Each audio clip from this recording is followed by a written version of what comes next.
BJP ने जिस राम मंदिर का प्रचार प्रसार देश दुनिया में किया, जिस राम मंदिर के सहारे उत्तर से दक्षिण तक जीत की उम्मीदें लगाई, आखिर उसी फैजाबाद लोकसभा सीट पर बीजेपी को चुनाव में हार क्यों मिली?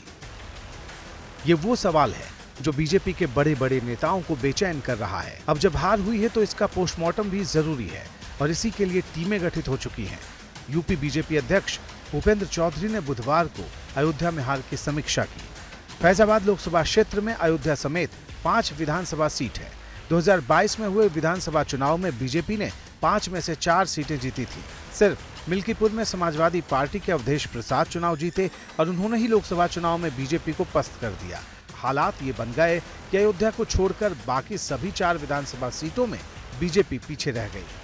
सबसे अधिक विकास के दावे अयोध्या में किए गए थे, फिर भी वहां पर भारतीय जनता पार्टी हार गई। भारतीय मतदाता धर्म, आस्था और राजनीति के बीच में भेद करना जानता है।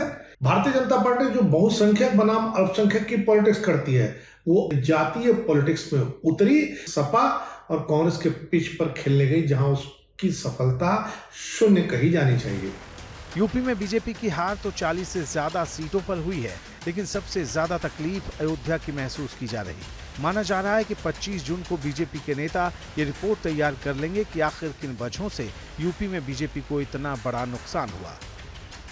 इसमें सबसे बड़ी वजह इंडिया गठबंधन की जातीय गोलबंदी वाली रणनीति रही। ये बात भी सामने आ रही है कि प्रत्याशियों के चयन में भारी चूक हुई।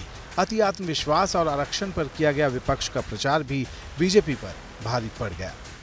हमारे मुख्यमंत्री से मीटिंग ली, उन्होंने भी मीटिंग में यही निर्देश दिया कि अपने विभाग के लिए, अपने जनपद के लिए, अपने विधानसभा क्षेत्र के लिए हम सब लोग प्रभावी ढंग से काम करें, जनता को परिणाम दें। तो हमको भी, हम जैसे सब कार्यकर्ताओं को जनता के पीछे और अधिक विश्वास कायम करना पड़ेगा और ये पुनरावृत्ति नहीं होगी, ऐसा हमको भरोसा है। बीजेपी जानती है कि अगर हार की वजहों पर फोकस नहीं किया गया तो संकट विधानसभा चुनाव में भी सामने आ सकता है। भारतीय जनता पार्टी स्पष्ट रूप से जनता को और जनता के मुद्दों को नकार करके चुनाव जीतना चाहती थी। जनता ने उसे नकार दिया। यूपी में बीजेपी की हार को हर कोई अपने नजरिए से देख रहा। किसी को इसमें इंडिया गठबंधन की सटीक रणनीति दिखाई देती है तो कोई बीजेपी के अंतर्विरोध को परिणाम की वजह बता रहा। कई हारे हुए सांसद खुलकर पार्टी के नेताओं पर ही भितरघात के आरोप लगाने से भी नहीं चूक रहे। इसी में एक नाम संजीव बालियान का है, जो मुजफ्फरनगर से चुनाव हार गए।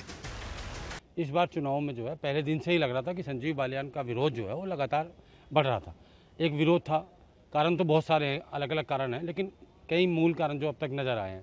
एक प्रत्याशी का विरोध, दूसरा जातिवाद का बोलबाला, तीसरा संघ कार्यकर्ताओं और भाजपा कार्यकर्ताओं की अनदेखी। ये कई बड़े कारण हैं। सिर्फ मुजफ्फरनगर ही नहीं, पूर्वांचल की भी कई सीटें ऐसी हैं जहां बीजेपी के हारे हुए सांसद भितरघात का दर्द लेकर बैठे हैं।